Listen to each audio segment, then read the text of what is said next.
రైతులందరికీ నమస్కారం. ఇప్పటి వరకు మీరు అగ్రికల్చర్ డ్రోన్ తోటి పురుగుల మందులు స్ప్రే చేయడం చూసుంటారు.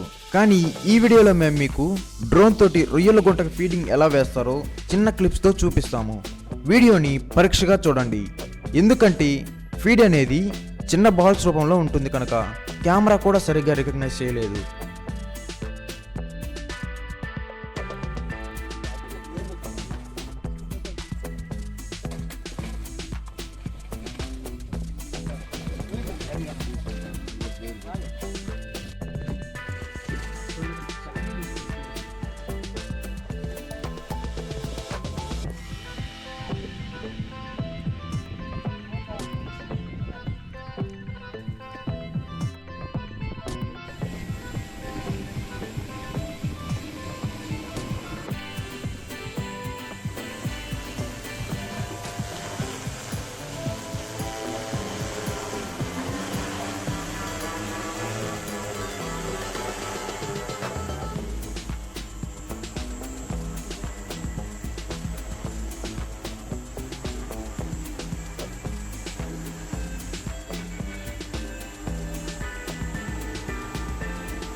మీరు కనుక ఈ వీడియోలో డ్రోన్కు సంబంధించి ఒక కొత్త విషయం నేర్చుకొని ఉంటే కింద కామెంట్ బాక్స్లో కామెంట్ చేయండి. లేదా డ్రోన్కు సంబంధించిన మరిన్ని వివరాలు తెలుసుకోవాలంటే కింద కనిపిస్తున్న మా నెంబర్స్ కాల్ చేసి మరిన్ని వివరాలు తెలుసుకోగలరు.